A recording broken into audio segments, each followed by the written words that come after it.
नमस्कार। तनु की जुबानी चैनल में आपका स्वागत है। हमारी आज की कहानी है अम्मा जी का दर्द। कानपुर के एक छोटे से कस्बे से निकलकर दिल्ली की फ्लैट का सफ़र रविंद्र जी ने बहुत मुश्किल से तय किया था। बेंगलुरु की आईटी कंपनी में काम करते करते कब वे अपने घर से दूर हो गए पता ही नहीं चला। अंजना से शादी, फिर कौशल का होना, इस सब की जिम्मेदारी में वे अपने माता पिता से दूर हो गए थे। रविंद्र जी की माँ, जिसे पूरा कस्बा अम्मा के नाम से जानता था, इसीलिए रविंद्र भी अपनी माँ को अम्मा कहते थे। पापा के मरने के बाद रविंद्र ने बहुत कोशिश की कि अम्मा को बेंगलुरु ले आएं, लेकिन अम्मा केवल 1 वर्ष बाद बेंगलुरु आई थी। 2 दिन बाद ही वो बोली, पता नहीं तुम लोग कैसे इस डब्बे में रह लेते हो बेटा, मुझे तो तू गांव ही छोड़ा। जब जब तक 4 लोगों के सुख दुख में हिस्सेदारी ना हो, कैसा जीवन। यहाँ तो कोई एक दूसरे से बात तक नहीं करता। रविंद्र ने बहुत समझाने की कोशिश की। अम्मा, वहाँ तुम्हारी देखभाल कौन करेगा? यह सुनकर अम्मा ने कहा, पूरा मोहल्ला खड़ा हो जाता है मेरी खांसी सुनकर। मोहल्ले की सारी बहुएं अपनी सास से ज़्यादा मेरा ध्यान रखती हैं। अम्मा वापस अपने घर आ गई। इस बात से गुस्सा होकर रविंद्र ने कई महीनों तक अम्मा को फ़ोन भी नहीं किया। अम्मा फ़ोन पर हाल चाल पूछती तो बस हाँ हूँ करके बात टाल देते थे। आज कई महीनों बाद रविंद्र अंजना और कौशल को लेकर जा रहे थे अम्मा से मिलने। 2 दिन रुककर अंजना और कौशल को छोड़कर आने का प्लान था। कौशल सुबह जल्दी ही अपने आप उठ गया। रविंद्र और अंजना यह देखकर हैरान थे कि स्कूल के लिए तो कभी उठता नहीं था, लेकिन अम्मा से मिलने के लिए सुबह ही उठकर तैयार हो गया।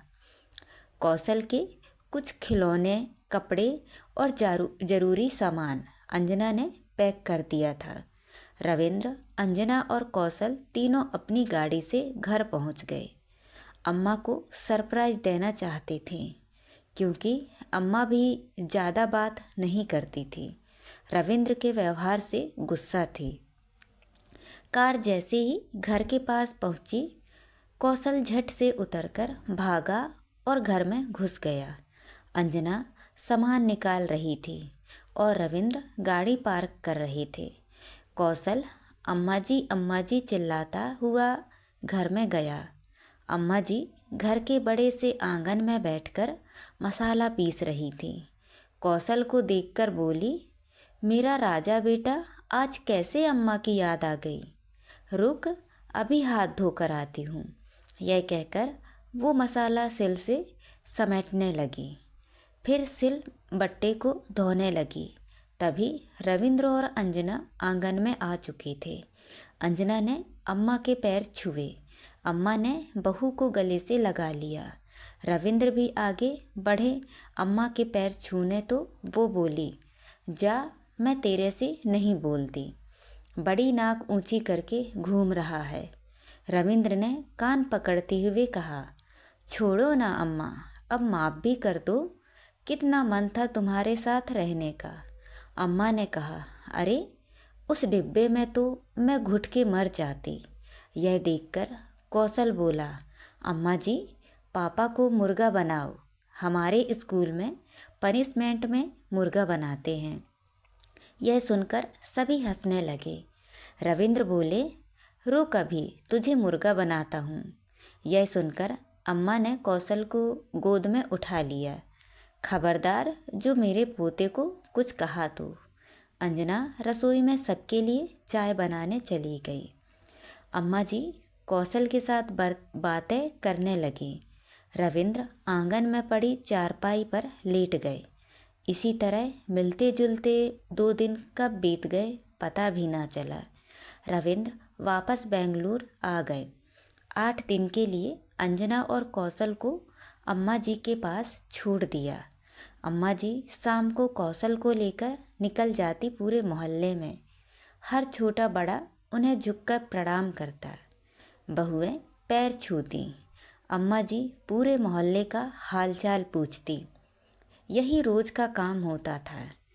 घर पर भी सुबह से शाम तक कोई न कोई अपनी परेशानी लेकर अम्मा जी के पास आता रहता था। अम्मा जी हर किसी की बातें सुनकर उसे सुझाव देती थी। किसी किसी को डांट भी देती थी, लेकिन कोई उनकी बात का बुरा नहीं मानता था। हंसकर सब उनकी डांट खा लेते थे। जानते थे उनकी डांट में कितना प्यार छुपा हुआ है। एक दिन कौशल ने अम्मा जी से पूछा, अम्मा, यहाँ कितने मेहमान आते हैं? हमारे बेंगलुरु में तो कोई नहीं आता। अम्मा जी बोली, तेरा बाप तो पैसे के पीछे भाग रहा है। यहाँ सब कम कमाते हैं, उसमें खुश रहते हैं, एक दूसरे के सुख दुख में खड़े रहते हैं। कौशल बोला, अम्मा, क्या हम हमेशा यहीं नहीं रह सकते? यह सुनकर अम्मा के चेहरे पर एक उदासी छा गई। फिर वो बोली, बेटा, ये घर तुम्हारा ही है, लेकिन तेरे बाप को कौन समझाए? कल मैं मर गई तो वो तो इसे भी बेच देगा।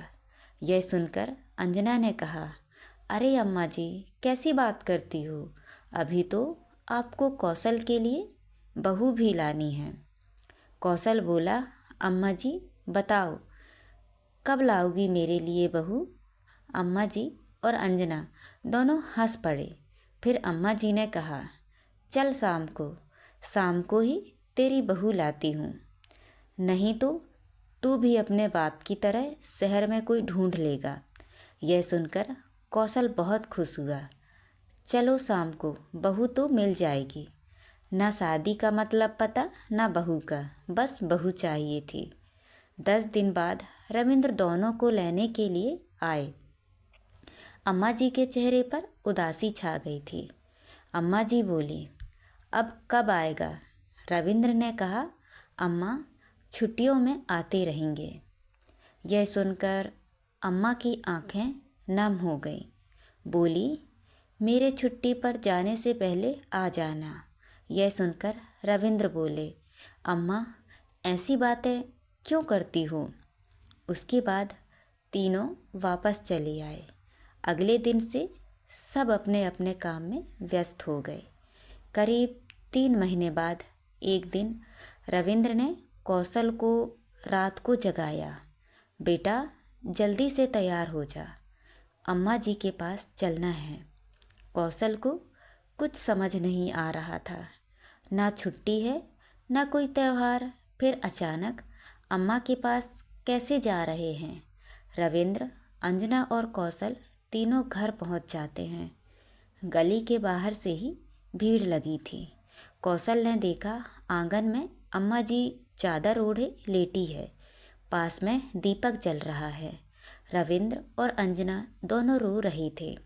कौशल अब समझ चुका था कि अम्मा जी नहीं रही। रविंद्र की गोद में बैठा वह एकटक अम्मा जी को देख रहा था। फिर वह उठा और अम्मा जी के पास बैठकर कहने लगा, अम्मा जी, चलो ना मेरे लिए बहू देखने। यह सुनकर अंजना जोर जोर से रोने लगी। रविंद्र ने कौशल को उठाकर गोदी में बिठाया। देर तक कौशल अम्मा जी को निहारता रहा। सुबह जब उसकी आँख खुली तो वह घर के एक कमरे में था। वह उठकर भागता हुआ बाहर आया। अम्मा जी वहाँ नहीं थी। कुछ औरतों के साथ अंजना बैठी रो रही थी। कौशल ने अंजना को झकझोरते हुए कहा, अम्मा जी कहाँ चली गईं? कौन ले गया उन्हें? अंजना ने कौशल को संभालते हुए कहा, बेटा, वो भगवान के घर चली गई। अंतिम संस्कार करके जब रविंद्र वापस आए तो कौशल उनसे लिपटकर पूछने लगा, अम्मा जी को वापस ले आओ पापा। रविंद्र ने कौशल को गोद में लेकर बहुत प्यार से समझाया कि अम्मा जी भगवान के पास चली गई है। 13वीं के बाद शहर जाने के लिए सब गाड़ी में बैठ गए। रविंद्र ने घर को ताला लगा दिया।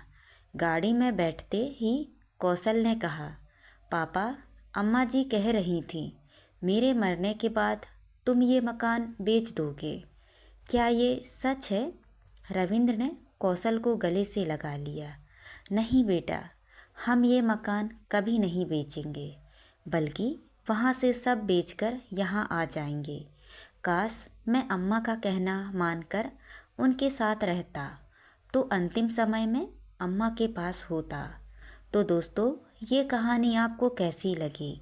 लाइक और कमेंट करके ज़रूर बताएं और चैनल को सब्सक्राइब करना ना भूलें। तो मिलते हैं अगली कहानी में।